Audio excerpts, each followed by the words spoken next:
नमस्कार दोस्तों, हमारा चौहान वंश चल रहा था। आज पढ़ेंगे हम विग्रह चतुर के बारे में। इनका कार्यकाल है 1159 से 1163 और ये जगदेव को पराजित करके साम्राज्य प्राप्त करते हैं।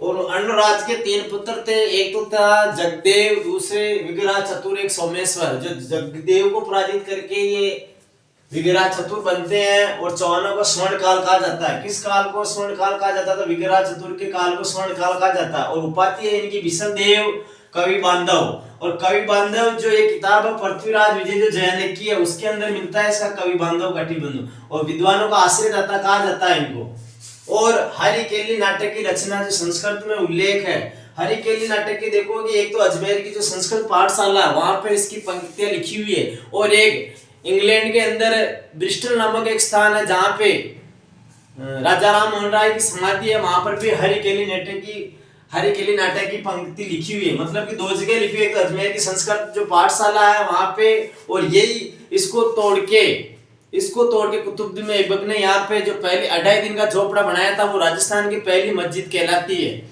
और उसके बाद में दरबारी इनके विद्वान थे जो सोमदेव थे, जो सोमदेव ने ललित राज विग्रहराज लिखी थी। उसके बाद में इसमें किस रानी का उल्लेख है? तो इंद्रपुर की जो राजकुमारी थे उसका उल्लेख मिलता है। और नरपति नाल जो विशलदेव, जिसमें नरपति नाल जो विशलदेव की थी, ये राजमती का उल्लेख मिलता है इसके अंदर। मतलब 2 किताबें दोनों रानियों का अलग अलग है।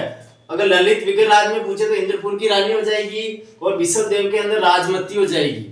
और ये जो नरपति नाल की जो विशलदेव जो किताब है, ये गोंडवानी भाषा में लिखी हुई है। और इन्होंने इसके टाइम में शिवालिक अभिलेख लिखा था जो दिल्ली के अंदर है। विग्रहराज चतुर के टाइम में शिवालिक का अभिलेख। और दूसरी बात, बिजोलिया शिलालेख जो 1170 का है, 1170 में बिजोलिया शिलालेख के अंदर तोमर वंश जो दिल्ली के अनंगपाल को पराजित करके पहले वह चौहान शासक जो दिल्ली पे शासन किया था, तो वो थे विग्रहराज चतुर, जो बिजोलिया शिलालेख के अंदर उल्लेख है। अनंगपाल को हराया था। धन्यवाद दोस्तों।